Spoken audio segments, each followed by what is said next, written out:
Salut à tous, aujourd'hui c'est encore un moment pour moi pour promouvoir le podcast To The Moon and Back, les créatifs de l'image. Tous les liens sont en description et je voulais te laisser avec justement ma rencontre, mon échange avec Gate en Flamme. Si tu connais pas qui est Gate en Flamme, c'est juste une pointure dans la photo de sport et plus particulièrement dans la photo de cyclisme. Il a shooté Paris-Roubaix, il travaille pour les plus grandes organisations sportives et vélo du monde. Donc c'est vraiment quelqu'un qui non seulement est très sympathique, est très talentueux et tu vas le voir, a beaucoup de choses à expliquer par rapport à la photo de sport, à la photo de mariage. On va parler de photo artistique par rapport à la photo de presse, de comment ça se passe en fait d'être sur une moto pour aller shooter comme ça des courses avec 180 coureurs qui passent à 50 km/h. Voilà, on va vraiment parler de tout ça. C'est un échange en fait hyper humble et aussi hyper franc. Donc du coup, j'avais envie justement de te le partager. Alors ça dure plus d'une heure, donc du coup, mets-toi de manière relax, prends un petit truc à boire, pose-toi, on est tout chill. Et j'espère vraiment que ça te plaira. Voilà, je te laisse avec l'échange que j'ai eu avec Gaëtan Flamme et tous les liens pour le retrouver sont dans la description de cette vidéo. Gaëtan Flamme, alias Sportpeak Agency. Lui-même. Juste, comment tu vas? Comment ça va depuis ce week-end où justement tu as couvert, où tu étais en Belgique, à Bruxelles, pour une course En Belgique, comme tout le temps. Je passe beaucoup de temps en Belgique, hein. D'ailleurs, je me suis mis au flamand récemment. Parce que, bien qu'habitant le nord de la France, je passe plus de temps en Belgique qu'en France. Mais oui, donc ça va très bien, récupéré. C'était assez tranquille comme week-end, il n'y avait qu'une seule course. C'est rare les week-ends où tu n'as qu'une seule course? Ça devient rare parce que sur n'importe quelle course maintenant, il y a souvent la doublette fille-garçon, donc on a très vite deux courses sur une journée. Donc sur la Bruxelles Cycling classique où il y a qu'une seule course, on va dire que c'est une journée quasi tranquille. Alors, je fais toujours mes petites recherches, tu vois, avant d'avoir les invités sur le podcast. Et donc, toi, je fouille un peu sur Instagram, je vais un peu sur les sites, je vais un peu sur LinkedIn, je regarde un peu tout ça. Et quand on essaie de te rechercher, on tombe sur ton site internet qui s'appelle Sportpeak Agency. On Ouais. tombe parfois sur des posts avec Gaëtan Flamme, etc. Alors, explique-moi un peu, tu vois, la différence entre les deux. Est-ce que tu te vends comme étant un photographe freelance? Est-ce que tu te vends comme agence? Pourquoi est-ce que tu as fait ce choix-là, etc. Aujourd'hui, clairement, je suis photographe freelance et j'essaye de mettre mon nom Gaëtan Flamme avant Sportpeak. Sportpeak, c'est aussi pour mettre un petit peu de marketing sur ce que je propose, c'est-à-dire de la photo de sport. Donc ça permet de cadrer un petit peu et les gens, quand ils ne me connaissent pas, ils ont déjà une petite idée de ce qu'ils vont voir quand ils tombent sur le nom de Sportpeak. C'est surtout ça. Maintenant, c'est surtout Gaëtan Flamme, photographe freelance avant Sportpeak, quoi. Mais Mais c'est dans vrai ta... qu'on peut. Vas-y, excuse-moi. Mais c'est vrai que c'est rigolo, des fois, les gens peuvent m'appeler Gaëtan Sportpeak, quoi. Ça devient presque mon nom de famille. Ouais. C'est parce que, tu vois, je dis cette question, enfin, je te pose cette question-là parce que j'écoutais un podcast avec Maxime Moulin qui justement fait de la vidéo dans le monde du sport et principalement du vélo. Et alors, il disait que lui, il était passé sous un nom d'agence qui s'appelle Cluster Films parce qu'il avait des plus gros contrats en étant agence qu'en étant justement freelance. Il arrivait à toucher en fait une autre typologie de clients. C'est sûr que ça donne, j'allais dire une crédibilité, enfin, du moins aux yeux de certains, ça donne une certaine crédibilité. Et puis, moi aussi, je me dis que si demain je devais grossir, si je devais sous-traiter des affaires, etc., je peux vendre quelque chose qui n'est pas forcément mon nom et qui me permettrait une certaine flexibilité. Bon, j'en suis pas là, hein, mais c'est sûr que dans un monde où tout est marketé, finalement, d'avoir un nom et d'avoir un site avec un facing un peu neutre, euh, ça peut aider. Enfin, j'imagine que ça peut aider. À vrai dire, j'en suis pas certain, mais Ok. Alors, tu dis que tu n'en es pas là. D'après toi, en fait, tu en es où maintenant? ah, pff, je me pose pas beaucoup de questions sur le chemin parcouru et le chemin à parcourir. J'ai pas de réel objectif ni d'impératif de grossir, etc. J'essaie de profiter surtout Bah, des engagements que je peux avoir au fur et à mesure, je me considère comme très chanceux parce que, enfin, j'arrive à vivre d'un métier passion. Je pense qu'il y a beaucoup de personnes qui aimeraient être à ma place. Et j'ai d'ailleurs beaucoup de sollicitations de personnes qui me disent, mais qu'est-ce que je dois faire pour faire comme toi, de travailler sur des courses cyclistes, de faire ceci, cela. Donc, à ce compte-là, je pense être assez chanceux, donc je profite. Maintenant, c'est vrai que je me rends bien compte que je grossis malgré tout. Je prends de plus en plus de contrats. J'en refuse aussi de plus en plus. Et du coup, c'est vrai que c'est ce qui me fait dire que tiens, peut-être qu'un jour, plutôt que de refuser des affaires, il faudrait que je les prenne pour enfin, faire travailler d'autres ou enfin, tu vois, je pense qu'il y a une marge de progression à ce niveau-là, mais j'en fais pas un objectif, enfin, pas du tout, quoi. Ok. Alors justement, comment est-ce que tu es arrivé de personne lambda passionnée de photo à justement couvrir professionnellement des courses cyclistes? En gros, Euh, ton parcours. Je sais que c'est une question super vaste, hein. On va essayer de ouais, baliser un peu. ouais. J'ai eu beaucoup de chance parce que je me suis toujours trouvé au bon moment, au bon endroit. Et vraiment, à chaque fois, ça s'est fait comme ça. Euh, En fait, je fais de la photo depuis quasiment, enfin, j'allais dire toujours, mais c'est très vieux. Mais là où c'était un loisir, bon, j'ai commencé à faire quelques petits mariages, mais même les mariages, même si je prends du plaisir à faire du mariage, ça n'a jamais été le truc qui m'anime vraiment. Sauf qu'un jour, alors que je suis passionné de vélo, il me vient l'idée d'aller faire des photos d'une course locale ici dans le coin, donc le Grand Prix de Denain pour la citer. Euh, et ça a été une révélation. Je me suis dit, mais Gaëtan, tu es passionné de photo, passionné de vélo, et c'est que maintenant que tu as l'idée de aller shooter une course de vélo. Mais hallucinant. Et vraie révélation. Donc, je des réseaux, je partage quelques photos. Alors, à l'époque, j'avais un Insta avec 100 pelés et 3 tendus, quoi. Malgré tout, j'ai quand même beaucoup de retours, des repartages, des coureurs, des petits messages à droite, à gauche.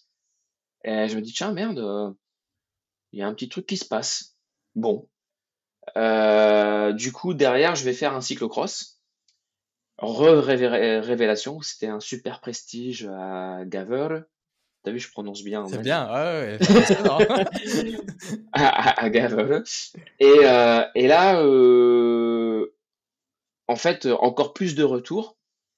Et entre autres, j'ai des retours sur un équipementier qui équipait Joshua Dubos, qui était à l'époque champion de France de cyclocross, qui me dit, mais génial, la semaine prochaine, c'est les championnats de France. Est-ce que tu es dispo pour aller shooter Joshua avec son nouveau maillot de champion de France? Et moi, à l'époque, donc j'étais ni freelance, enfin pas de numéro de siret, rien du tout. Donc on a fait un petit deal où ils m'ont, comment dire, récompensé en nature. Et là, je me suis dit, bah non, en fait, là, il y a vraiment un truc à faire.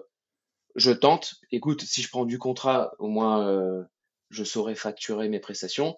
Et puis, s'il se passe rien, c'est cool. Enfin, j'aurais fait deux, trois trucs et puis voilà.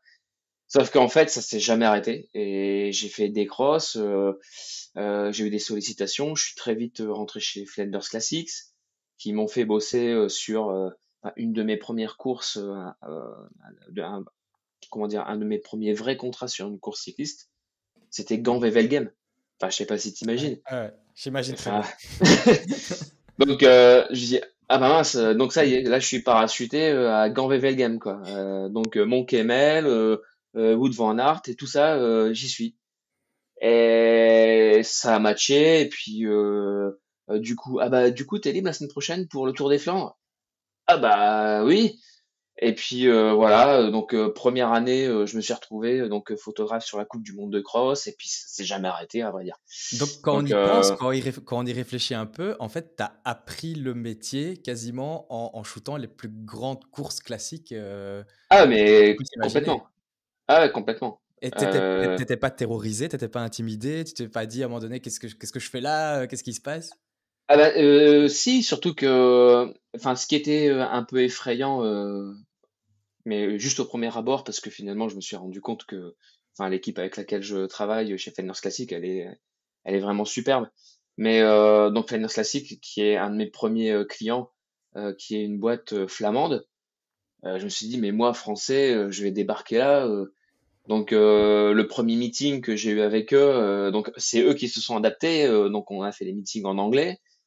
Je me suis dit, waouh, c'était un peu impressionnant parce que c'est quand même un top organisateur mondial de courses cyclistes. Et puis moi, je suis là, le novice qui va essayer de faire ça bien, du mieux qu'il peut, quoi.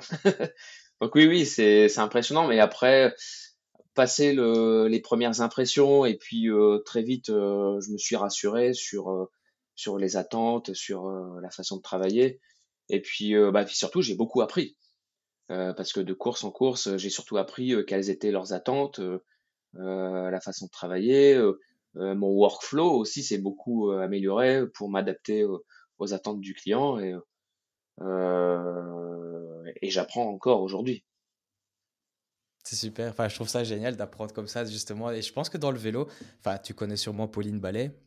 Oui, bien sûr, Voilà, ouais. que j'adore aussi. Et elle aussi, ça a été comme ça. Elle a commencé dans le mur de Oui. C'était la première course vélo qu'elle faisait. Donc, c'est vraiment comme ça, tous des trucs où, en fait, on met les gens dans le bain et c'est au final la meilleure manière d'apprendre aussi, d'être directement confronté aux C'est attentes pour ça que souvent on me dit, mais c'est quoi le parcours pour devenir photographe de sport? Et moi, je pense qu'il n'y a pas de parcours. C'est chacun fait le sien. Euh, Évidemment, je souhaite aux autres d'avoir autant de chance que j'ai pu en avoir, mais c'est un parcours parmi tant d'autres. Mhm. Moi, je connais des gens qui ont fait des écoles de photographie, qui ont fait des parcours justement qui est vraiment orienté pour faire ce métier. Moi, pas du tout. Mais ce que je veux dire, c'est que c'est pas mon parcours qui est mieux qu'un autre ou celui qui a fait une école qui est mieux que. Enfin, je pense pas. Je pense que c'est cette diversité aussi qui fait la richesse du métier et puis la diversité de ce qu'on peut voir en photo sur le marché. Et du coup, comment est-ce que tu t'es formé? Bah moi, je suis complètement autodidacte, mais par contre, je suis autodidacte curieux. Euh, déjà, je consomme beaucoup de photos. Enfin, c'est facile aujourd'hui avec les réseaux comme Insta, etc. Enfin, j'en bouffe. Enfin, je, je suis toujours admiratif des photos des autres. Et c'est aussi un petit peu ce qui me motive parce que je trouve toujours que les autres font mieux. Et du coup, je me dis, ah, mais ça, comment on fait ça? Et tiens, quelle technique il a utilisé pour faire ça? Et puis, du coup, je suis curieux, je creuse, j'essaye de, moi aussi, de proposer des choses un petit peu innovantes, d'être un peu créatif. Donc, c'est de l'auto-apprentissage, quoi. Et il n'y a pas de recette, si ce n'est que d'essayer et de se rater finalement. C'est quand on rate qu'on se dit ah j'ai raté, mais alors pourquoi j'ai raté? Et dans la compréhension de pourquoi j'ai raté, c'est souvent là où on apprend. Et, enfin, du moins, c'est comme ça que moi j'ai appris et que je continue toujours d'apprendre parce que c'est ça qui est génial avec la photo, c'est que enfin moi j'ai toujours l'impression d'avancer course après course.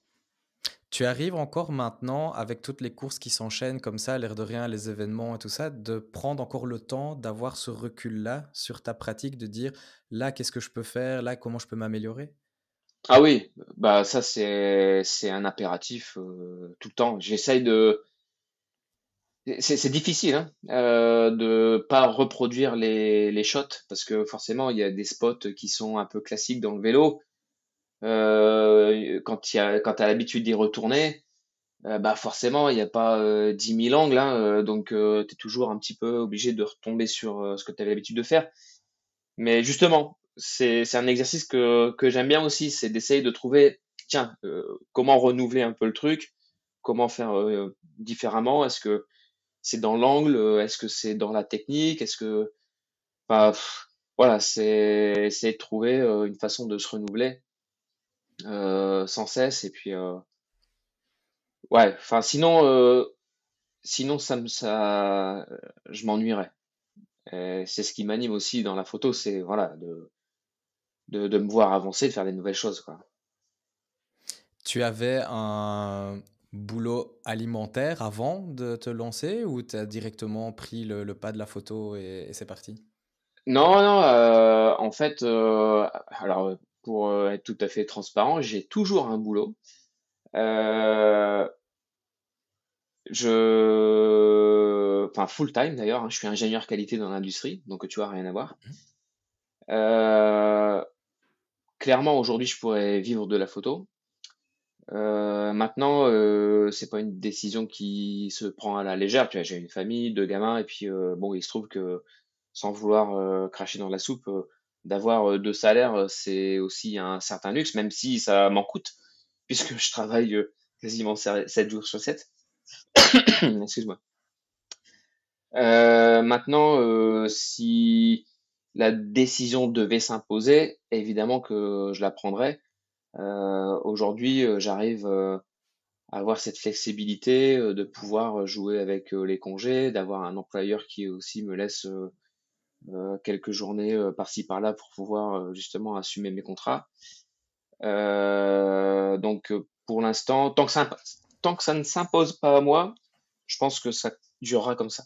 Et puis si demain on me dit Gaëtan, on a besoin de toi 3 semaines sur un Tour de France et puis en plus il faut que t'enchaînes avec 3 semaines sur la Vuelta, bon bah là ça sera pas plus possible de faire les deux. Donc là je devrais prendre une décision. Bon, je te laisse deviner quelle décision ça sera, mais mais aujourd'hui ouais j'arrive toujours à combiner les deux boulots. Et combiner tes deux boulots et ta vie de famille et ta vie perso, Ah est-ce que ça ouais, va? Tu arrives à gérer? Comment tu fais? mais c'est clairement c'est là où c'est difficile, hein, parce que la vie de famille, c'est super important aussi, et c'est ce qui en pâtit le plus, j'ai envie de dire, en ce moment. Mais il y a quand même quelques semaines où c'est intransigeant, où je fais des grosses coupures, tu vois, au mois d'août. Il y a toujours mes 3 semaines complètes de coupures. J'essaye de planifier des week-ends pour partir à droite à gauche, mais par contre, je suis obligé de le faire maintenant. C'est-à-dire que si je le mets pas dans l'agenda, tel week-end, c'est on se fait un truc ici avec les enfants, hein, parce que si je le fais pas, ça va forcément à un moment ou à un autre se remplir avec un contrat à droite à gauche, et à la fin tu te dis putain en fait depuis le début de l'année, ah ben en fait j'ai bossé tout le temps quoi. Donc maintenant j'impose les week-ends où bon là c'est repos et puis on essaye de faire un truc, on planifie les choses quoi. Je trouve que enfin, c'est pas facile de trouver cet équilibre-là. Je dis, moi, j'ai été aussi en double activité, etc. Parfois, ça se goupillait pas bien. J'avais les mariages aussi les week-ends. Tu travaillais, enfin, c'était aussi 7 jours sur 7, etc. C'était vraiment pas évident. Je pense que le fait de souffler aussi, c'est tellement important. En fait, je pense qu'il faudrait commencer les agendas par ça, en fait, d'avoir les plages où tu peux Ah, souffler, où tu peux te reconstruire aussi pour pouvoir t'enrichir, pour redonner, en fait, dans les autres domaines.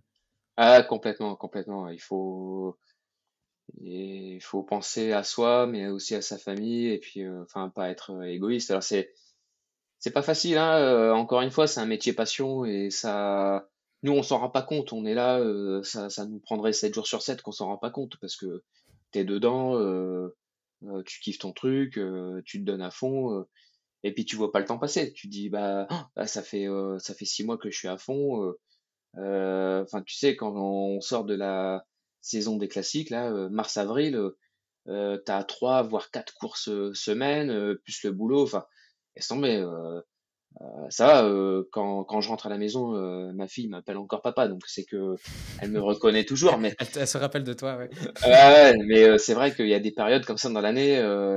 Tu vois, avril, décembre, c'est un truc de fou, quoi. J'arrête jamais. Mais par contre, derrière ça, j'essaye de, ok, maintenant un petit stop et puis on essaye de faire un truc, quoi. Ouais, puis en plus, comme tu as quand même la saison de cyclocross qui se fait aussi décembre-janvier, là c'est quand même Ah, chargé. spécialement décembre, c'est infernal. Ouais. Ou en plus, enfin je veux dire, bon, je pense que tu es quand même dans le nord de la France, mais c'est vrai que toutes les courses se font quasiment aux Pays-Bas ou en Belgique pour le cyclocross, donc tu dois toujours te déplacer. Au final, il n'y a pas.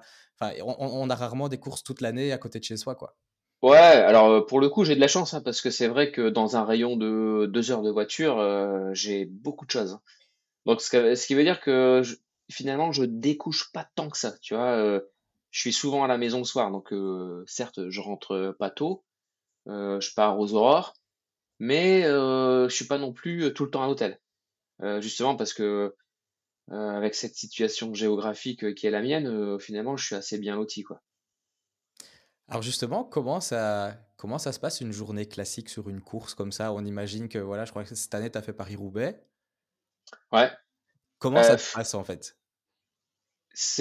En fait, c'est variable. Ça varie surtout de ton client et puis de la façon dont il va te faire travailler. J'ai des clients qui systématiquement me mettent sur une moto toute la journée. J'ai d'autres clients où je vais être plutôt en voiture, à aller de spot en spot. Mais sinon, la trame, on va dire que sur une course cycliste, bien souvent, moi, j'arrive environ 2 heures avant la course. En arrivant, bah, tu récupères tes accréditations. Si tu es en moto, tu as souvent un brief sécurité qui t'indique comment ça va se passer la journée sur la moto. Euh, Bien souvent aussi, tu as une team communication qui travaille avec toi. Donc les gens qui vont alimenter les réseaux, les sites internet, enfin ce genre de choses. Donc évidemment, tu as souvent des petits briefs avec eux en début de journée, même si souvent c'est déjà fait la semaine qui précède la course. Et puis, puis après, c'est un reportage, hein, donc tu suis un petit peu les événements de la team présentation jusqu'à la cérémonie de fin de journée après la course. Voilà, après, forcément, si tu es en moto, bon bah c'est c'est du c'est une journée de très intense où tu es en train de shooter toute la journée. Quand c'est en voiture, c'est un peu plus cool parce que souvent en voiture, tu fais 3, 4 spots maximum sur la course avant de rejoindre l'arrivée et de shooter l'arrivée. Donc, Quand tu es en moto, c'est toi qui décides où tu vas t'arrêter ou tu vois comment si tu as envie de faire ouais, 15 arrêts, tu fais les 15 arrêts, il n'y a pas de souci. ouais, clairement, bah, tu as typiquement le client qui me met systématiquement sur des motos, c'est ASO. Et pour eux, alors évidemment, il y a des impératifs. Souvent, les organisateurs, les impératifs, c'est la visibilité partenaire-sponsor. Donc eux, c'est normal. Il faut qu'ils donnent un peu de visibilité à, je sais pas moi, Santini, Skoda, enfin, ou tout autre sponsor qu'ils peuvent avoir. Mais après, le reste de la journée, j'ai envie de dire, c'est toi qui l'organise. Alors en fonction, parce que moi je prépare toujours mes journées, c'est-à-dire que je suis devenu un professionnel de Google Street View avec les profils de l'étape, de la course. Ok, donc là il y a une bosse. Il faut essayer d'anticiper ce qui va se passer, le schéma de course. Ok, là ça peut attaquer. Là il peut se passer un truc. Ah, là c'est dangereux. Ah là potentiellement il y aura beaucoup de public. Donc déjà dans ma tête, j'ai une idée assez précise de ce que je vais faire et surtout en fonction de ça, j'ai anticipé mes déplacements. Parce que même en moto, il faut prévoir des coupes parce que tu peux pas toujours forcément dépasser facilement le peloton.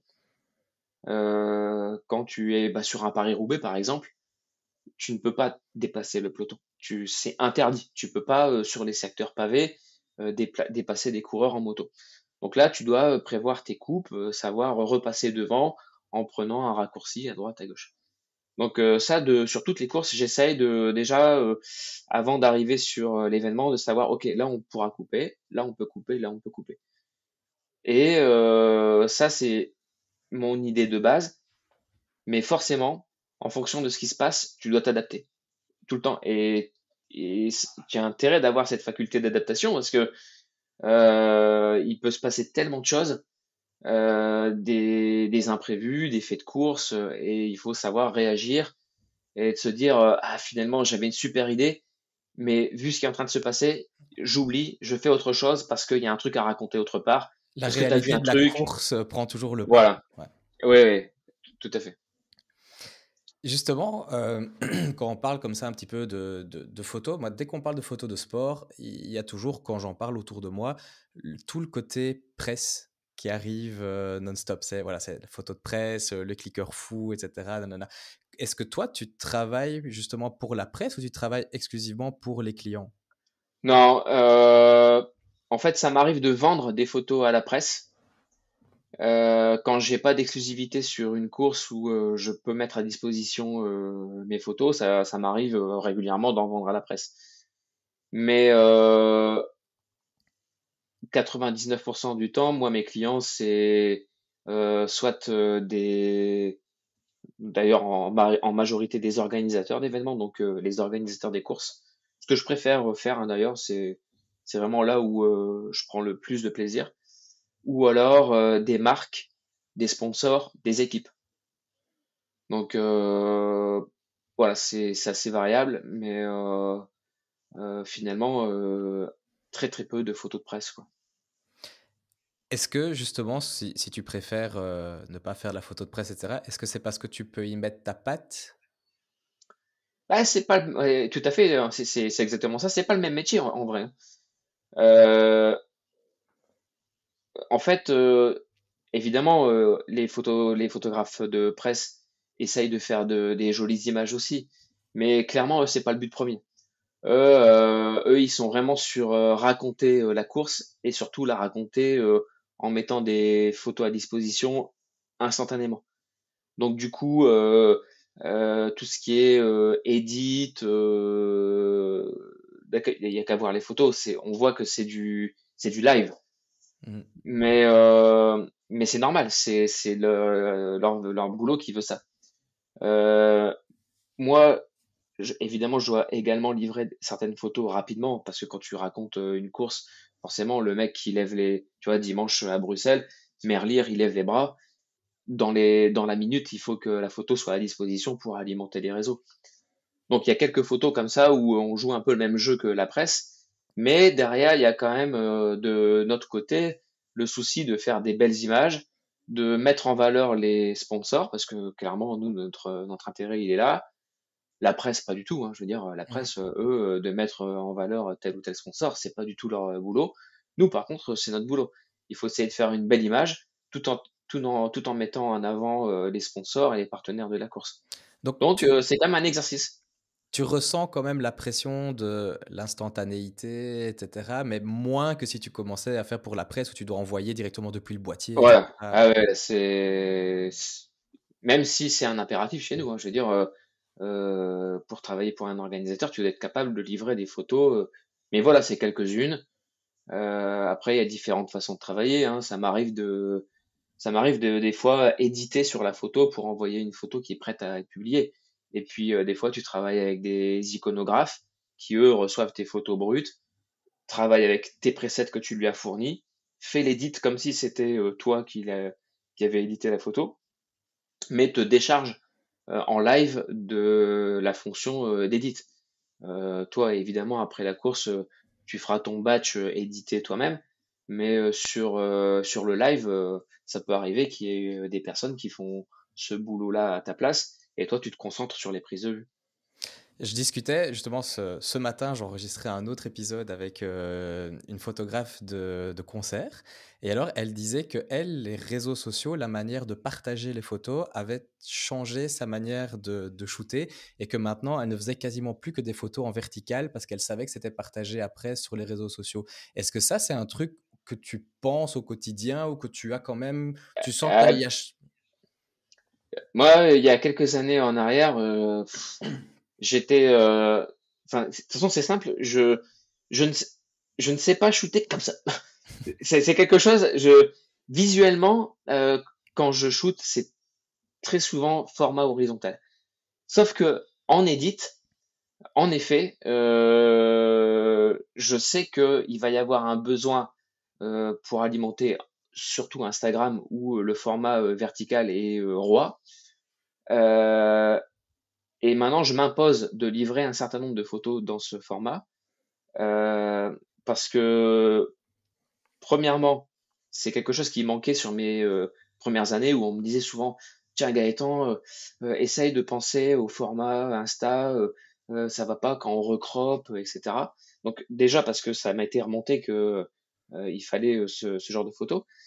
Et puis en plus, je me suis rendu compte que quand je faisais pas assez de photos, donc mon client prenait mes photos horizontales, les recropait pour faire une version verticale, et souvent le crop, je me dis ah non, c'est pas comme ça qu'il fallait le faire.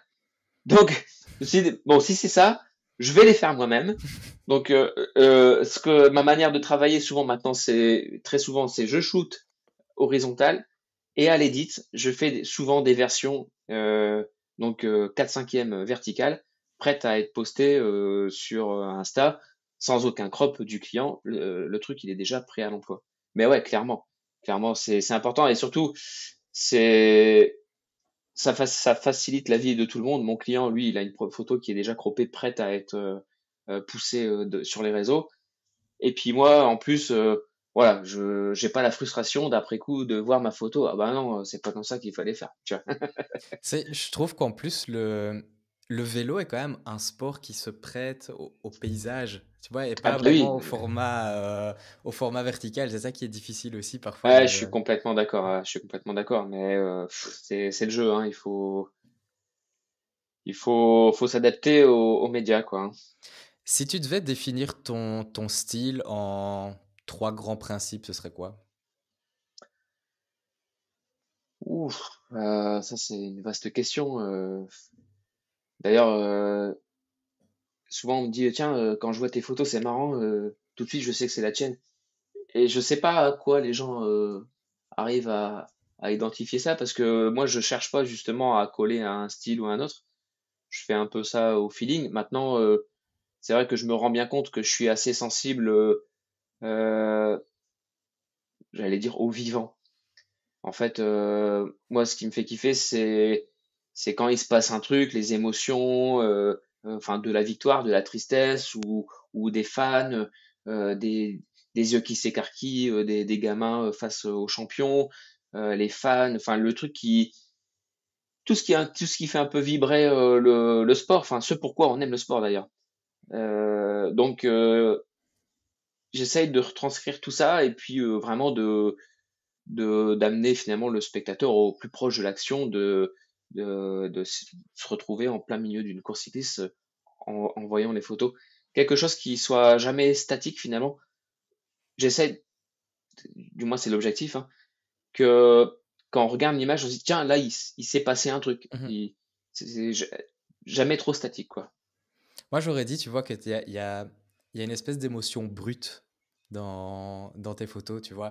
Quand on voit les photos de cyclocross, où, tu vois, on voit la boue qui est un peu séchée, on se sent un peu, tu vois, sur Ouais, des petits détails comme ça qui racontent beaucoup plus que juste de la boue séchée, tu vois. Ça raconte un petit peu tout ce qu'il y a derrière, qu'il y a eu là quand même la souffrance pendant 1 heure, d'avoir été dans la boue, dans la pluie, dans le froid, tu vois. Je trouve qu'il y a toujours ça. ouais, c'est ça. Alors après, voilà, c'est pas un objectif, c'est vraiment que je le fais ça avec mon regard et la façon que je ressens les choses. Et après, forcément, après, c'est un peu ce qui définit la photo, hein. Et les photographes, c'est que photographier, c'est voir, hein. Et voilà, après, c'est sûr que si en plus ça me démarque et puis ça me crée enfin, me crée un style, je sais pas si ça crée un style, mais bon, bah tant mieux, j'ai envie de dire, c'est que je perds pas mon temps. Niveau matériel, donc je pense que tu es chez Sony, hein, vu que je l'ai vu dans le coin Euh, de la TV dimanche. C'est quoi ton objectif préféré avec lequel faire des photos? Est-ce que tu as une focale de prédilection où tu sais qu'avec ça, tu vas avoir les photos que tu recherches? pff, ouais, il y a pas une focale préférée. D'ailleurs, j'aime assez varier. Euh, J'adore travailler avec des focales fixes quand c'est possible. Tu vois, sur une team présentation, là où je vais avoir de la souplesse, ou euh, j'aime bien mettre d'un côté un 35 mm 1.4, de l'autre côté un 85 1.4. Ça, c'est deux objectifs que j'aime beaucoup, que je vais utiliser aussi beaucoup en cyclocross, par exemple. Mais c'est des objectifs quand je suis sur la moto, par exemple, qui sont impossibles à Mhm. utiliser. Donc là, je vais être plus sur des standards 70-200, 24-70. Et puis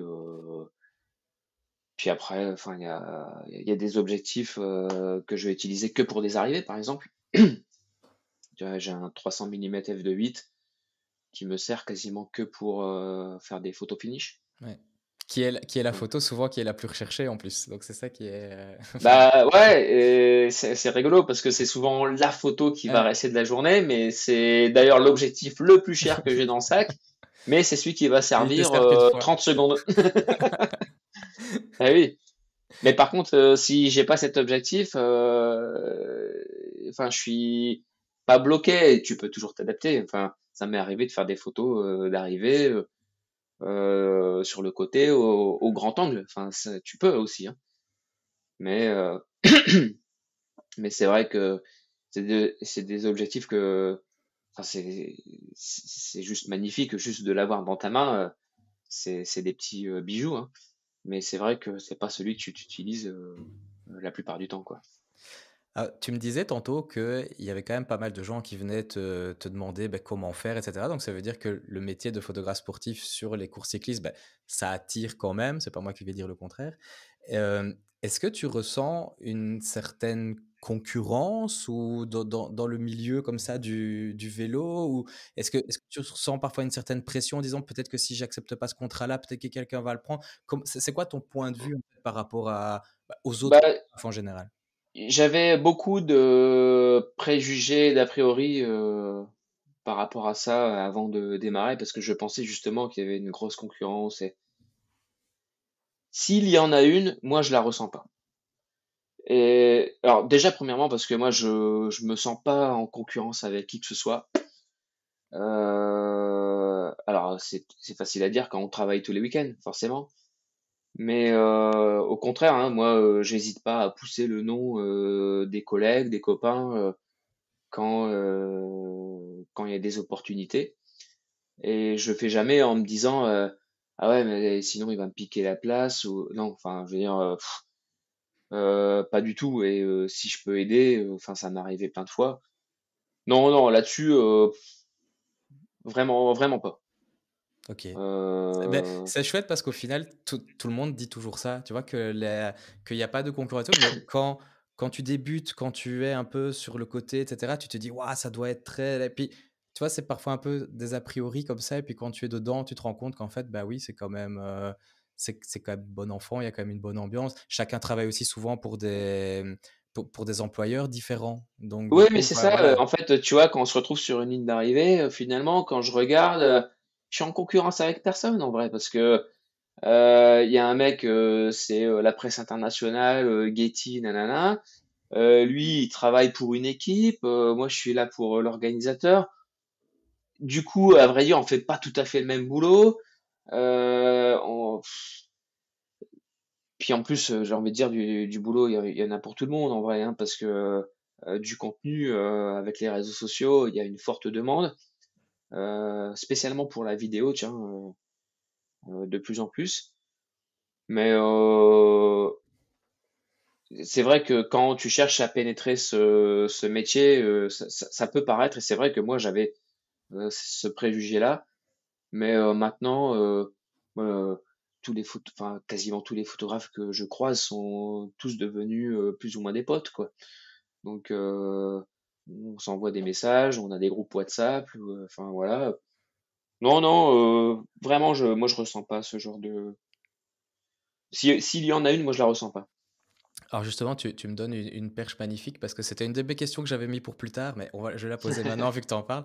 La vidéo, est-ce que c'est... Donc ma question c'était, est-ce que tu en fais? Est-ce que tu as une demande de plus en plus? Parce que tous les photographes maintenant, j'ai l'impression, sont obligés de se mettre aussi à la vidéo pour pouvoir la Ah, proposer. ah, il y a une forte demande, c'est clair.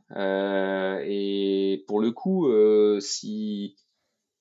si ceux qui nous écoutent sont un peu des touche-à-tout et qui veulent pénétrer le marché du média de sport, clairement en vidéo, j'ai l'impression que l'offre n'arrive pas à suivre la demande, hein, parce qu'il y a beaucoup, beaucoup de demandes. Mais moi, c'est quelque chose qui m'attire pas, presque me rebute en fait. Ok. Et moi, ce qui me rebute dans la vidéo, c'est l'édition. Ah non, mais moi, c'est pas possible. Éditer de la vidéo, c'est mort. Alors, ça m'arrive de faire des petites vidéos, mais ce que j'appelle des vidéos de photographe. Tu sais, le petit truc qui dure 10 secondes, t'as fait un slow-mo, t'as mis une musique, et boum, ça fait un reel de photographe, tu vois, pas le truc hyper léché, mais qui peut faire un peu le taf, quoi. Mais j'ai vu qu'à Mais ça, Paris-Roubaix, t'avais pas pris une caméra 360? ouais, voilà, Ouais, bah, hein, ouais, voilà. ouais. Alors, tu sais que pour faire ce petit truc qui franchement, casse pas trois pattes à un canard, et ça m'a pris 3 soirs complets. Enfin, tu vois, j'essaie de m'imposer ça parce que clairement sur Insta, si tu fais pas ça, tu progresses pas. Donc j'essaie de faire un petit peu ce genre de contenu parce qu'en plus, euh, bon, je sens bien qu'il y a eu une certaine attente et puis voilà. Mais bon, ça va jamais aller plus loin que ça, hein. Clairement, c'est pas mon truc. Hmm. C'est pas mon truc. C'est marrant. Moi, je t'avoue, mon cœur, il balance entre les deux. Je n'arrive pas à faire un choix. Je sais que je devrais, tu vois, par exemple, dire, voilà, mon cœur de métier, c'est maintenant la vidéo de sport ou la photo de sport. Et quand je fais de la vidéo, parfois, je me dis, ouais, mais là, j'aurais voulu prendre la photo. Et puis alors, quand je fais la photo, je dis, ouais, mais là, j'aurais voulu filmer. Tu vois, il y a vraiment les deux comme ça qui se mélangent chez moi où j'arrive pas à... Bah, Et parfois, faut pas faire de choix, hein. je pense que les deux sont possibles. Tu peux être, et d'ailleurs j'en connais, hein, je connais des mecs, ils sont très bons vidéastes et très bons photographes. C'est possible. Par contre, sur un événement, il faut faire son choix, quoi. Ouais. C'est soit tu Ah viens ouais, avec les deux, c'est impossible. soit tu viens avec un setup, tu fais de la photo, soit tu viens avec un setup, tu fais de la vidéo. Mais te dire, je vais sur un événement et je fais les deux, ça c'est pas possible. Cette Enfin, je vois année, pas comment ça pourrait l'être. ah ouais, mais je fais des choix maintenant. Donc, moi, ici, je suis vraiment dans la phase de création du portfolio et tout ça pour essayer de démarcher, etc. Et sur la Flèche Wallonne, cette année, je me suis dit, OK, je vais une fois tenter de faire une vidéo. Et voilà, j'ai pas pris une seule photo sur la. T'as pas le temps, en fait, t'as pas le temps de Ah non, mais non, changer. C'est totalement différent. Et je non, l'ai non, tenté non. en vertical, la vidéo, pour être sûr de pouvoir partager, etc. Ouais. Alors, il faut absolument que je te parle d'une photo qui est pour moi un peu emblématique que tu as prise. J'ai un de mes meilleurs amis est ultra fan de vélo, pas spécialement photographe du tout, et il te connaissait de par cette photo-là. C'est celle de Van Aert devant la boucherie avec les bouchers qui sont dehors. Je sais qu'en plus, tu as gagné un prix par rapport à cette photo-là. Et ce qui m'a frappé, enfin, bon, déjà la photo est dingue, etc. Voilà, et ça, il n'y a pas de souci. Mais ce qui m'a frappé, en fait, c'est que cette année, maintenant, toutes les photographes en fait étaient devant cette boucherie là. Ouais, et d'ailleurs, enfin, je tiens à préciser que je suis pas le premier à avoir pris cette photo, hein. À vrai dire, ce spot, je pense que c'est le couple des Gruber qui ont dû faire cette photo il y a quelques années déjà. Donc c'est devenu sur la E3, donc c'est une Ouais, photo que c'est la E3 Saxo classique, hein, c'est ça, qu'elle s'appelle cette course. c'est ça. Ouais, ouais. Euh, c'est devenu un spot emblématique comme la trouée d'Arambert le serait pour Paris-Roubaix ou le Mont Ventoux sur une étape du Tour de France. Donc c'est un peu un passage obligatoire finalement. Mais c'est vrai que cette année, c'était un truc de ouf. On s'est retrouvé devant la boucherie, mais alors je sais pas si tu as remarqué d'ailleurs aussi les bouchers, parce que Oui, eux oui, aussi sont de plus en plus nombreux. oui, ouais, t'as fait.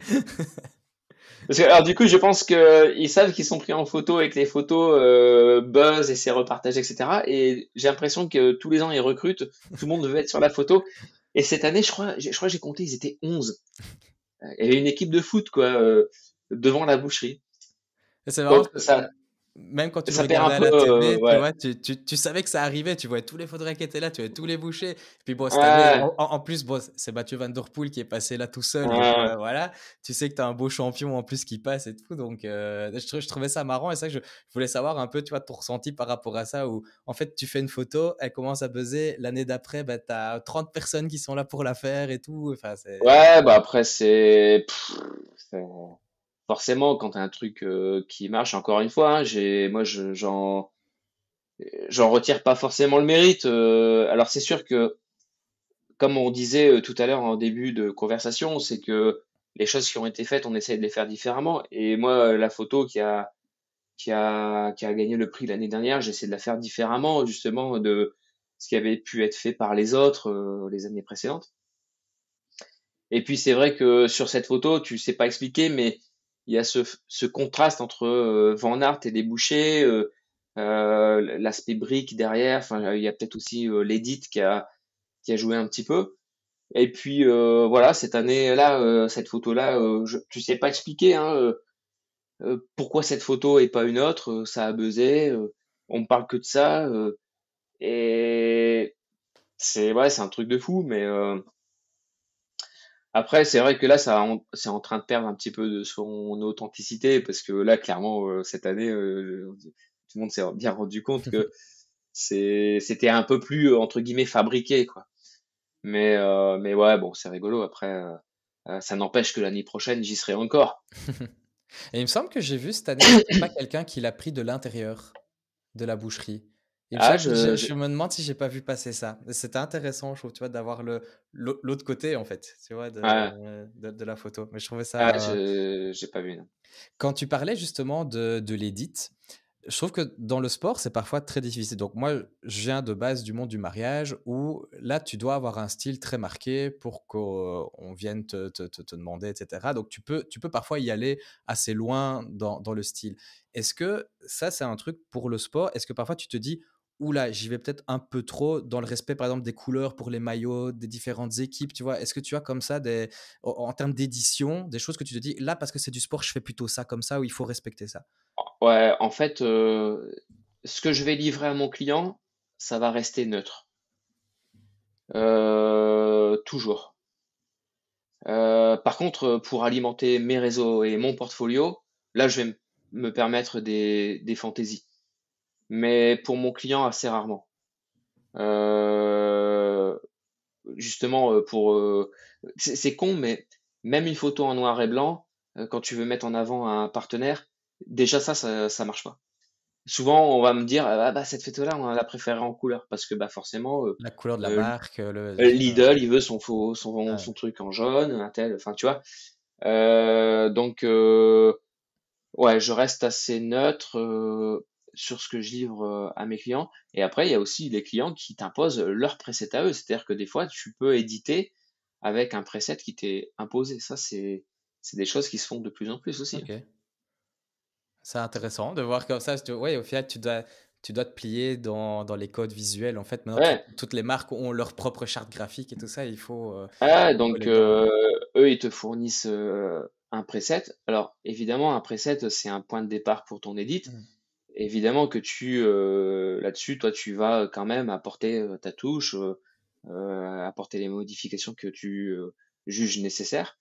Mais des fois, t'as pas non plus carte blanche sur l'edit, quoi. Alors, d'habitude, à ce moment du podcast, je fais un truc qui s'appelle le hot or not, où je te dis un élément et tu me dis si tu trouves ça trop bien ou si tu trouves ça un peu naze. Mais ici, j'ai un peu changé. Et en fait, je vais te Vas-y. demander je vais te donner chaque fois deux éléments et tu vas me dire lequel tu préfères, mais tu dois vraiment choisir que un. Si je te dis flash ou lumière naturelle. Oh, lumière naturelle. Même si de plus en plus, j'essaye de. Enfin, le flash, enfin, c'est génial aussi, en fait. Mais disons que dans la photo de sport, c'est compliqué. C'est compliqué parce que, et alors spécialement sur le vélo, parce que si j'utilise le flash, c'est pour être créatif. C'est vraiment pour essayer d'apporter un truc. Si c'est juste pour déboucher des ombres, je vais pas m'en servir. C'est vraiment pour l'aspect créatif. Mais comme t'as jamais deux chances, j'ai plus la maîtrise sur la lumière naturelle, donc c'est pour ça que bon, voilà.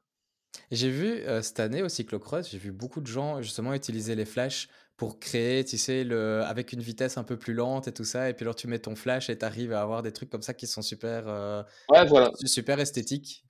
C'est exactement pour ça quand j'utilise un flash que ça va être le but, c'est ça, c'est d'être un peu créatif, de faire de la pose un peu plus longue, enfin ouais. C'est en ça que c'est cool le flash. Alors, argentique ou numérique? Ouais, numérique. J'ai jamais essayé l'argentique. Jamais, Moi, jamais? Tu t'es jamais dit, par non, exemple, non. une course pour le plaisir, j'essaye? Si, si, clairement. D'ailleurs, c'est con, mais même pour le perso, pour les vacances, des fois, je me dis, tiens, je m'achèterais bien même un petit jetable, tu sais, pour, voilà, un petit peu à l'ancienne, de compter un peu tes photos, de pas déclencher pour rien, de vraiment essayer C'est une de. autre démarche, hein. Ouais, ouais. Si, ça m'attire, mais bon, Le temps. c'est ça. Alors, le prochain, je sais déjà ce que tu vas répondre, mais je vais le faire quand même. Photo de presse ou photo artistique? Oh, artistique, hein. Ouais. Grand angle ou téléobjectif? Ouais, les deux. Les deux. Et d'ailleurs, plus que un transstandard, j'ai envie de dire. Tu vois, le 24-70, alors, il est pourtant vissé souvent sur mon appareil photo. Mais ce que je trouve génial avec un grand angle ou un téléobjectif, c'est que finalement, ça va donner une photo que l'œil n'est pas capable de voir. Et tout de suite, il y a un petit côté magique aux photos dans les deux cas. Donc, les deux. J'ai vu aux Jeux Olympiques cette année, il y avait beaucoup de photos au grand angle. Maintenant, bon, le fait que ce soit à Paris, qu'ils aient mis ça dans des lieux où il y avait la Tour Eiffel, enfin, voilà, il y avait beaucoup l'environnement en fait qui rentrait dedans aussi. Et j'ai vraiment vu que dans la photo de sport comme ça, il y avait de plus en plus au grand angle. Je trouvais ça intéressant. C'est vrai que on n'avait pas l'habitude de voir ça. Bah, la photo grand angle, ça te met vraiment au cœur de l'action, quoi. Je veux dire, là, tu peux pas être plus près. Et tu as vraiment cette sensation de proximité avec l'athlète. Et c'est ça qui est cool. Moi, j'adore me mettre à l'intérieur d'un virage, grand angle, et tu pourrais quasiment lui faire un bisou hein, au mec. Et vraiment, cette sensation-là d'image, de proximité et du coup de vitesse, c'est quelque chose. La sensation de vitesse avec un téléobjectif, c'est beaucoup plus compliqué de la retranscrire. Ouais. Focale fixe ou zoom? Bah, faut qu'elle fixe quand c'est possible, hein. Ça c'est sûr. Et alors, pour moi, le plus dur, cyclocross ou route? Voilà, cyclocross, Hmm. sans hésitation. C'est marrant parce que, enfin, moi, je vais être franc, moi, le cyclocross, je trouve que c'est la vie, quoi. C'est le sport, je fais ça au-dessus de tout. Je trouve ça tellement incroyable. Et c'est quand même pas si connu ailleurs que Pays-Bas, Belgique. Ouais, Tu vois, mais et encore toi, t'es Belgique, belge. Belgique flamande. Hein. Ouais, ouais, ouais. Ouais, mais c'est ça. Mais euh, Mais même en Wallonie, hein, même dans la partie francophone de la Belgique, c'est pas si répandu que ça. Hein. ouais, c'est vrai, c'est vrai. C'est ça que c'est vraiment, enfin, je veux dire, c'est vraiment, c'est une messe flamande, hein. C'est un truc, Ouais, ça va très, très centré. Enfin, ouais. Au niveau de tes canaux de communication, donc toi, tu as privilégié Instagram et LinkedIn, ouais, si je ne me trompe clairement. Ouais. pas. Pourquoi? Pourquoi ces deux-là? Pourquoi pas un autre Bah, bon, Instagram, ça paraît évident que pour nous, photographes, c'était la plateforme qui est fait pour nous de base, hein. Enfin, même si maintenant, avec la concurrence TikTok, c'est plus devenu une plateforme un peu de divertissement. Mais de base, c'était pour les photos, c'était quand même génial. Ça le reste, malgré tout, hein, parce que pour partager ton portfolio, c'est le meilleur des canaux. C'est là où elles seront le plus vues. Euh, LinkedIn, je trouve que c'est très puissant parce que finalement, t'as pas besoin d'une très grosse communauté pour que les bonnes personnes voient tes photos. Et moi, j'ai eu beaucoup de contacts et des contrats via LinkedIn, hein, clairement, hein. Peut-être même plus qu'avec Insta. Donc, il y a une certaine portabilité de tes posts et une viralité qui va toujours aller contaminer, en plus des contacts intéressants par rapport à ton domaine d'activité. Ah, LinkedIn, c'est puissant. Et puis, il y a un réseau aussi que j'aime bien alimenter, mais là, c'est un peu une loterie. J'ai un peu de mal à comprendre comment il fonctionne ce réseau. C'est X, Mhm. Twitter. J'ai j'ai assez peu de followers sur Twitter, mais des fois, pareil, tu sais pas pourquoi, tu vas poster deux trois photos et boum, le truc il va faire 3000, 4000 likes. Je dis ah, tiens non, des retweets par centaines. Et puis des fois, il va rien se passer. À la fin de la journée, tu as pris 10 vues de likes. C'est complètement absurde. Mais du coup, bon, j'alimente quand même parce qu'il y a euh, bon, ça c'est assez versatile. Mais par contre, ce que j'apprécie sur Twitter, c'est que les photos sont plutôt partagées en bonne qualité et tu peux apprécier assez bien les photos sur Twitter aussi. Ok. Ça, j'avoue, j'utilise Pas du tout. Avant, quand je faisais des photos un peu dans les salles de concert, etc., mais que enfin, j'étais totalement amateur, j'aimais juste bien faire des photos dans les salles de concert. Je partageais un petit peu sur Twitter, mais j'avoue que là, c'est pas. Bah, à partir du moment où tu shootes des choses qui sont entre guillemets grand public, donc moi le sport on est plein dedans. À partir de là, bah toi aussi tu fais de la photo un petit peu d'actu et je trouve que Twitter ça se prête bien sur ce genre de photos. Évidemment, j'ai pas partagé une photo de mariage sur Twitter, Mhm. ça n'a aucun intérêt.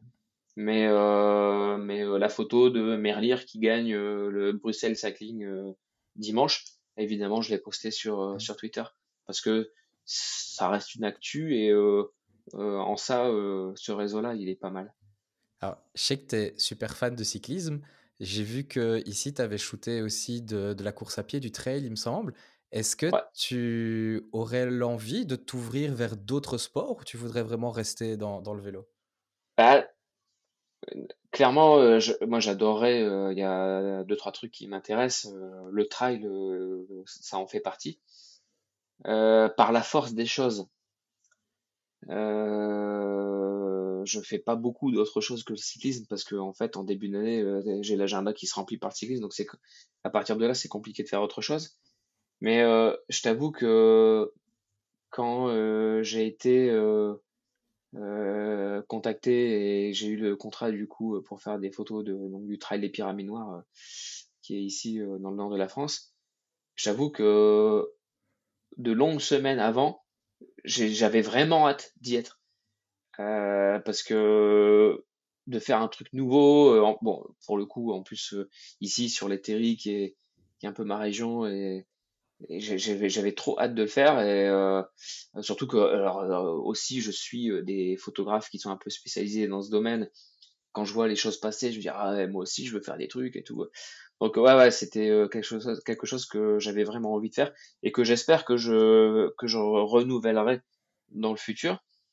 Après, il y a d'autres sports hein, que j'aimerais bien faire, mais voilà, j'avoue que le plus compliqué, c'est de libérer du temps pour ça. Enfin, on en a parlé, mais là, alors, je me plains pas hein, d'être occupé toute l'année avec des photos cyclisme. Évidemment que je me plains pas, mais c'est vrai que si je pouvais faire d'autres choses, ça serait volontiers, quoi.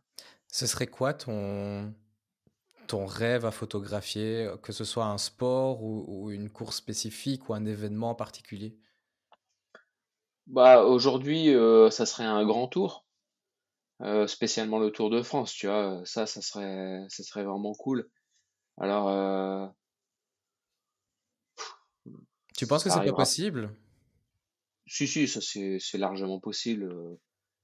Maintenant, parce que j'ai déjà eu des propositions, mais sur des missions qui étaient pas forcément hyper sexy et que j'ai décliné. Mais si, si, je pense que c'est possible. Après, j'en fais pas un objectif non plus. Mhm.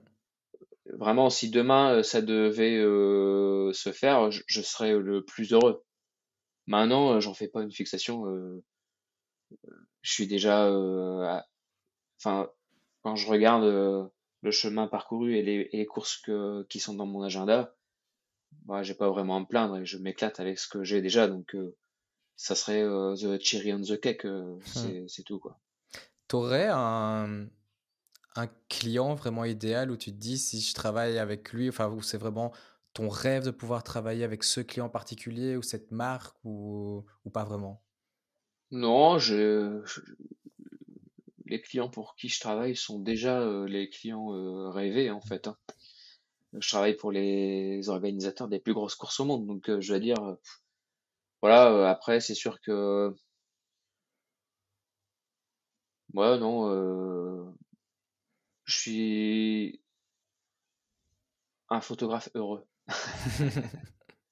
Ouais, ça se voit, je trouve que quand on parle, voilà, on sent que tu te trouves très, très humble aussi, quoi. En disant, ben voilà, j'ai de la chance d'être là, je profite, j'en retire un maximum et je sais que sur le côté, j'ai aussi ma vie de famille. On te sent bien. Je trouve qu'on sent une stabilité qui est, euh, qui est rare parfois dans des milieux artistiques où bah, c'est quand même précaire, c'est pas évident non plus de vivre à 100% de cette passion-là. Donc, je trouve que c'est chouette. Ouais, bon, moi je suis pas enfin, je suis très peu anxieux. Je, pas de nature au stress. Donc, et d'ailleurs, je pense que c'est aussi une qualité pour être photographe de sport. Parce que je connais des mecs qui n'ont pas cette faculté et qui paniquent et s'énervent assez vite.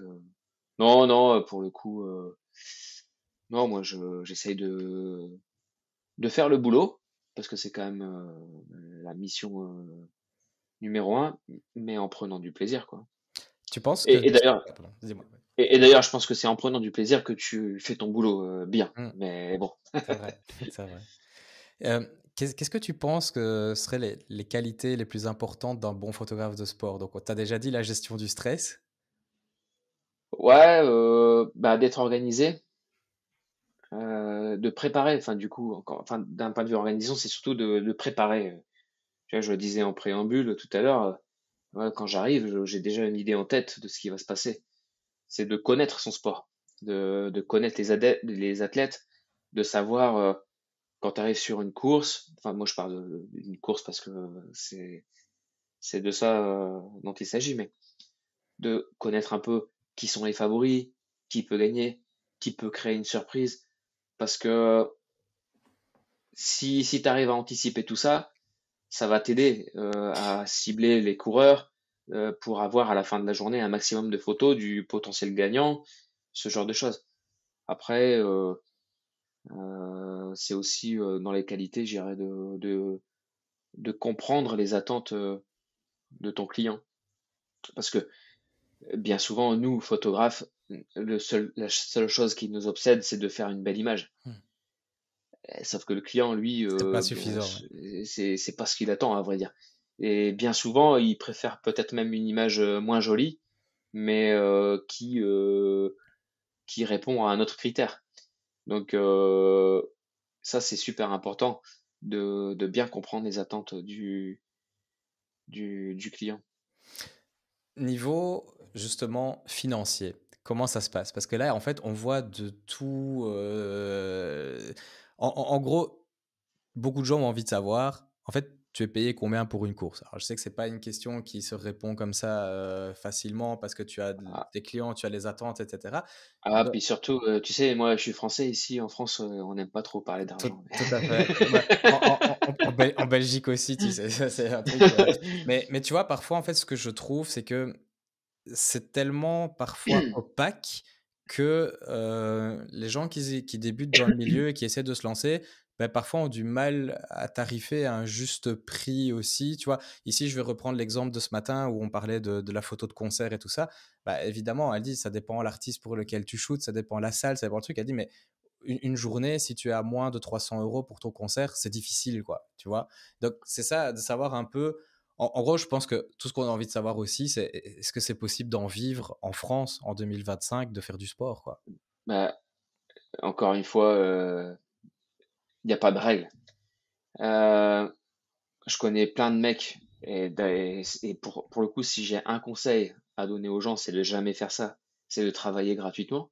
Mais j'en connais plein qui vont se déplacer gratuitement pour essayer de pénétrer le marché, etc. Sauf que dès lors que tu travailles gratuitement, déjà, ça veut dire que ton boulot, il vaut rien. Enfin, c'est dévaloriser ton travail. Donc, en ça, je suis pas trop pour cette manière de faire. Si tu veux shooter gratuitement, tu shootes pour toi, tu alimentes ton portfolio, tu partages les photos sur tes réseaux, mais jamais de la vie tu livres quelqu'un pour zéro. Enfin, ça n'existe pas. Et après, pour ceux qui facturent, et donc là, on est déjà sur une autre démarche. C'est pareil, il y a de tout. Enfin, il y a des mecs qui vont se déplacer pour des clopinettes, et puis des mecs qui vont prendre des fortunes. Et c'est pas toujours lié au talent du mec, hein. C'est Il n'y a pas trop de règles. Par contre, euh, une fois que tu as levelisé ton taux horaire, t'en déroges pas. C'est-à-dire que tu disais ça dépend les salles, etc. Bah, en fait, moi, je suis pas du tout dans cette démarche. Euh, je vais te donner un exemple concret. Je travaille régulièrement pour des équipes pro. J'ai un prix que je pratique et le prix, il est le même pour toutes les équipes. Déjà parce que c'est pas parce que toi, tu es à tel niveau, toi en tel niveau, que moi, ma prestation, euh, elle va changer. La qualité de ma prestation sera la même, donc la valeur de ma prestation sera la même. Et une fois, j'ai été contacté par une équipe donc de développement de jeunes, donc enfin, je vais pas citer l'équipe, mais c'est juste pour l'exemple, et qui me disent, ah ouais, mais non, nous, pour une équipe de jeunes, on n'a pas ces budgets-là. Et donc, je leur ai répondu, mais les mecs, est-ce que à votre équipe de jeunes, vous leur mettez des vélos qui sont moins performants que l'équipe pro? C'est le même vélo. Et d'ailleurs, est-ce qu'il coûte moins cher le vélo de l'équipe jeune que l'équipe pro? Non. Ben moi, c'est pareil. Moi, je vais faire la même prestation que je vienne sur ton équipe jeune que sur ton équipe World Tour. Donc, c'est pas une question. Le prix de ma prestation, c'est pas parce que c'est tel ou tel budget. C'est parce que tu as établi que c'était la valeur de ta prestation et j'en dérange pas. Alors, ça veut pas dire que d'un jour à l'autre, je vais pas gagner plus ou moins. Parce que des fois, sur des événements, tu vas pouvoir doubler, tripler ta journée parce que tu vas pouvoir prendre plusieurs clients, par exemple. Donc, tu as quand même tes journées qui vont fluctuer en termes de revenus. Quand t'as pas d'exclusivité et que tu peux vendre des photos par ailleurs, c'est pareil, ça te donne aussi un levier pour augmenter ton chiffre d'affaires sur la journée. Mais ce que je veux dire, c'est que voilà, si tu as estimé que ta journée c'était 1000 euros, bah ça sera 1000 euros. Si le client veut te faire bosser une demi-journée, ça sera 500 euros. Et puis que le client ce soit Pierre, Paul ou Jacques, ça sera 500 euros la demi-journée. Et c'est pas parce que demain je vais travailler pour euh, quelqu'un dans le luxe, chez Dior, ou enfin tu vois, que je vais demander plus. Et je trouve que c'est pas correct par rapport au client que je vais surfacturer, mais je trouve que c'est pas correct non plus à celui qui, enfin tu vois, euh, c'est ma façon de voir, mais je sais que c'est pas tout le monde partage pas ça. Je sais que certains me disent ah non mais eux ils ont pas beaucoup de sous donc je vais faire un petit prix. Ah ouais là il y a de l'argent donc je vais facturer beaucoup plus. Je trouve pas ça honnête comme démarche. Moi, tu sais, j'ai même déjà entendu des trucs de se mettre sous un nom d'agence pour pouvoir justement facturer plus parce que les marques ont une confiance et donc du coup, tu mets en agence pour pouvoir gonfler des tarifs. J'ai entendu, tu vois, tous ces trucs, hein. Ouais non c'est vraiment pas ma conception du métier. Enfin pour moi. Alors après, avec l'expérience, tu connais un peu les prix du marché. Évidemment, il y a des gens qui sont un peu plus en dessous, un peu plus au-dessus. Enfin, mais Donc, du coup, tu t'es vraiment fixé un taux journalier moyen ou un taux horaire et c'est celui-là que tu voilà, c'est ça. appliques sur ta saison, sur tes prestations, sur tes trucs, tu sais, Exactement. et c'est carré, quoi. Et quand on me demande un devis, le prix il est connu, il est dit. Et puis aussi, je m'expose pas au truc. Ah ouais, mais attends, pour un tel, t'as travaillé pour la moitié. Enfin, moi, je suis correct envers tous mes clients. Et il y en a pas un qui paye plus cher que l'autre. Et il y aurait pas de raison. C'est les mêmes prestations. C'est toujours Gaëtan Flamme qui va venir avec son même appareil photo. Donc, alors, il y a des paramètres variables, forcément, les déplacements, les frais, ce genre de choses. Mais sur la prestation pure, il n'y a pas de raison. Alors, question, attention, très douloureuse. Hoe gaat het met je Nederlands? Ik spreek. Ik leer een beetje. Ik kan proberen, maar ik leer veel langzaam. Est-ce que apprendre le néerlandais, c'est vraiment un truc où tu t'es dit, là, je suis dans le monde du vélo, c'est quasiment, enfin, il y a beaucoup de flamands, etc. Est-ce que c'est un truc où tu te dis, je dois absolument le faire, ou est-ce que tu penses que bah, l'anglais, en fait, est quand même la langue un peu internationale par excellence Ah, le néerlandais dans le vélo, c'est un truc de fou. C'est même dans les équipes qui ne sont pas belges. Je vais te donner un exemple tout net. J'ai travaillé 2 ans pour l'équipe UNOX, Mhm. qui est une équipe norvégienne. Donc je m'attends à avoir des interlocuteurs danois, norvégiens, Oui, c'est ça, j'allais dire, t'as beaucoup de Danois, beaucoup de Norvégiens, enfin, c'est scandinave à 300%, quoi. qui parlent anglais, etc. Sauf que, alors en fait c'est vrai pour principalement les coureurs, mais en dehors de ça, les chauffeurs de bus, Les mécanos, tout ça. les mécanos, les directeurs sportifs, les physios, en fait, c'est quasiment tous des Flamands ou des Néerlandais. Et c'est vrai dans toutes les équipes. Dans les équipes françaises, tu trouves beaucoup de mécanos belges. Enfin, et quand tu te balades dans les bus comme ça avant les courses, en fait, c'est du néerlandais partout. C'est un truc de fou. Euh, je travaille pour la Coupe du Monde de cyclocross à travers le monde l'hiver, mais les équipes télé qui vont filmer aux quatre coins de la planète la Coupe du Monde de cyclocross, c'est une équipe de télé néerlandaise. C'est c'est un truc de fou. Alors, c'est pas pour autant que, enfin, avec l'anglais, tu te débrouilles très bien. Moi, je m'y suis mis au néerlandais, c'est parce que ça aussi, ça m'amusait. Et puis, bon, voilà. Faut pas trop dire ça en Belgique parce que je peux te dire que tous les enfants wallons ils souffrent à apprendre le néerlandais à l'école, ils font pas ça pour ça. C'est le cours, tu vois, que tout le monde redoute, personne n'aime pas ça. Ah ouais. J'ai pas dit que c'était facile. J'ai dit que ça m'amusait. C'est pas une langue évidente en plus. Au niveau de la prononciation pour les Français, Ah, je sais que c'est très c'est compliqué dur. Ouais. aussi. T'as quand même beaucoup de sons, puis t'as toujours le verbe qu'on met à la fin de la phrase où tu te dis, ok, Ouais, c'est quoi non, qui veut dire le verbe à la fin? Bon, voilà, c'est vraiment dur. Mais après, bon, pareil, hein, je passe pas d'examen à la fin de l'année. Hein. Oui, oui, tout à fait. Mais c'est vrai que Bon, c'est quand même un truc de plus que tu peux mettre sur un CV pour travailler aussi dans ce monde-là. C'est quand même important aussi. La ouais, bah, communication, ça reste super important, hein. et puis, ben, je sais que du coup, mes clients flamands, néerlandais apprécient le fait que je fasse cet effort-là. Mm. Et puis, en vrai, ça m'aide quand même, hein, parce que du coup, maintenant, je comprends deux, trois choses. Et, des fois, ça m'a sauvé la vie parce que quand le speaker il t'annonce un truc, parce que par exemple sur un cross c'est le dernier tour ou parce que euh, clairement, je me dis ah c'est pas pour rien que je le fais quand même. Ça m'a servi aujourd'hui. Et justement, tu parlais un peu de la télévision. Bon, moi, j'ai un truc où je suis allé cette année au cyclocross de Nîmes et je me suis fait mais incendier par un mec justement de la télévision qui était en train de filmer. Moi, j'étais en train de prendre mes photos. Le gars, il voulait passer d'un endroit à l'autre. J'étais sur son chemin.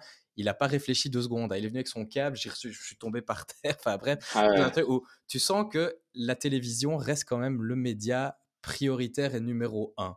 Ah, il y a une hiérarchie hein, sur les courses, c'est télé numéro un. C'est toujours, hein, que ce soit sur le cross ou la route.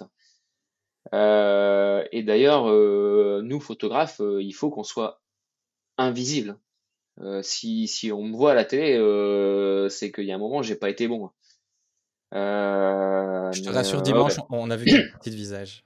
ouais, bon là c'est différent, mais ce que je veux dire, c'est que souvent, si on me voit, c'est que peut-être je suis devant une bannière avec un sponsor, donc potentiellement je le cache, donc potentiellement je vais me faire engueuler, quoi. Donc non, non, c'est pour ça que il faut pas être vu. Sur les lignes d'arrivée, c'est pareil. S'il y a des télés, il faut toujours faire attention, pas passer devant, bien passer derrière. Enfin, il faut vraiment vivre avec, et c'est eux les prioritaires, hein, clairement. Mais C'est pas, bon, ça c'est des choses qui s'apprennent aussi. Hein. c'est pas frustrant, honnêtement. Non, non, c'est le jeu. Hein. Le sport, enfin, le sport de haut niveau est retransmis à la télé. Et il faut s'adapter. C'est le jeu. Non, non, franchement, là-dessus, on cohabite assez bien. On discute aussi beaucoup. Tu vois, quand la course va arriver, ok, ça va être quoi ton plan? Tu les prends de là? Est-ce que là tu les vois? Non. Ok, tu vas faire ça. Ok. Et toi, tu t'adaptes en fonction de ce que le gars va faire. Mais voilà, on cohabite et ça se passe super bien. Mais par contre, c'est vrai il faut se parler et puis avoir conscience qu'on n'est pas tout seul à bosser en fait. Hein. Et comme il faut avoir conscience qu'on n'est pas le seul photographe. C'est là aussi où le néerlandais, c'est avec les équipes de télévision, etc. Euh, Ouais, faut juste ah, ouais. tout à fait. C'est vrai que le belge flamand et le hollandais, ils aiment leur langue, ils aiment bien qu'on la parle et voilà, ils se sentent aussi très valorisés dès que tu baragouines un petit peu, etc. C'est vrai que c'est un truc. On est toujours très frustrés, nous, parfois, quand on fait l'effort, tu vois, de parler en néerlandais. Et alors, ils savent qu'on on n'est pas. On se sent très bien hein, qu'on n'est pas néerlandophone. Et alors, on nous répond en français, tu vois, et on est tout déçus. Bah, moi, c'est l'inverse parce que, enfin, c'est l'inverse. Tu vois, on a passé un petit week-end à Amsterdam avec les enfants et du coup, j'étais très content et fier de leur montrer que je savais dire deux, trois trucs en néerlandais. Mais du coup, on me répondait en néerlandais et sauf que là, moi, ça s'arrêtait là, quoi. Et donc, je me faisais disputer par mon fils qui me dit, mais papa, n'embraye pas une conversation en néerlandais. Après, on va te répondre et tu vas pas comprendre. Mais bon, au moins, j'ai fait l'effort. C'est cool. J'aimerais bien qu'on termine par tes recommandations vraiment perso. Si tu devais recommander un film ou une série à absolument regarder, pas spécialement en lien avec la photo, pas spécialement en lien avec le sport, vraiment qui te touche toi personnellement. Ah, une série TV, tu veux dire? Série ou film, comme tu veux. Ouais. Ouais, enfin, je suis assez branché série, même si j'en regarde pas non plus 10 000 fautes de temps, mais on va dire que ma série meilleure de tous les temps, je suis hyper méga fan de Breaking Bad. Ouais. Un peu plus récemment, qu'est-ce que j'ai regardé qui m'a touché, qui était cool, c'était Adolescence, tiens, j'ai adoré. Oui, oui, oui. Et aussi Exceptionnel, hein. dernièrement, ouais. Rien que la technique, les épisodes en plan Ouais, séquence. bah alors pour le coup, alors, j'étais sensible à ça. Alors ça forcément parce que quand t'es un petit peu photo vidéo, tu remarques ça et là tu dis, enfin tu remarques la performance. Mm. Mais en dehors de ça, c'est en dehors de cet aspect technique, Ouais. c'est génial. Et et aussi, tiens, une troisième, la série de Apple là, comment c'est déjà le nom? Sévrance. Ah oui, ça génial aussi. On en a Non, encore, on en a encore parlé ce matin, tu vois. La scène de la ouais, fanfare dans Sévrance et tout, la dernière saison, incroyable. ouais. Donc voilà, bon, il y en aurait d'autres, mais En ces termes de trois-là, par exemple. composition, de symétrie, etc., c'est vrai que. Mais tu vois, pour revenir à adolescence, tu vois, je trouve par exemple que le plan séquence et la technique va servir à la narration. Tu Ah vois, ouais, quand ouais, par exemple le tout premier épisode ou quoi, t'es dedans.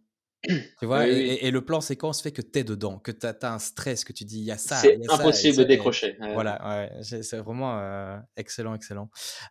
Si t'avais un groupe de musique ou une chanson qu'il faut absolument écouter. Ah, là, tu parles à un ancien disque jockey, hein. Ouais. Ouais, j'écoute beaucoup de musique, de tout, hein. De base, moi, j'écoute beaucoup de techno. Enfin, je suis hyper fan de Laurent Garnier, par exemple. Et le hardstyle flamand? Non, pas Non? trop pour le coup. C'est ça aussi dans le monde du vélo, Euh, etc. Tu vois, mais bah tiens, il y a des artistes belges que j'adore. Tiens, Balthazar, par exemple. Oui, oui, oui. Je suis hyper fan. Euh, donc, ça fait partie des choses que ouais, j'adore. Ou des trucs un peu plus perchés comme Philippe Catherine. Tiens, en chanson française, il y a aussi euh, comment il s'appelle?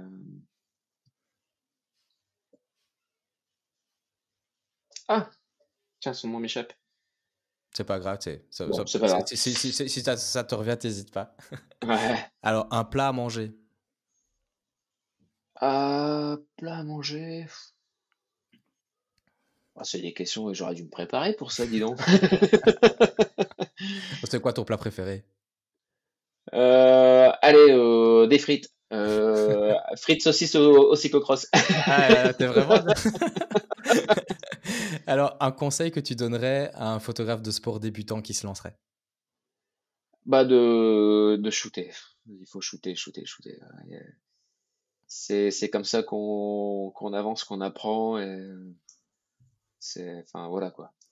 Il faut y Alors, aller. si les gens du podcast veulent te faire un petit coucou, veulent commencer à te suivre, etc., c'est où le meilleur lieu où te trouver? Ouais, je suis très connecté, un peu trop peut-être. Mais bon, Insta principalement, on va dire. Donc, Gaëtan Sportpic, on me trouve normalement. Alors, est-ce que tu as retrouvé le nom le nom de la chanson ou du groupe français? Ah, oh, c'est pas possible, ça. Attends, je vais te le trouver tout de suite. Parce que quand même, ça vaut le coup d'écouter ça parce que c'est un truc. euh, Il est pas très connu, mais j'adore.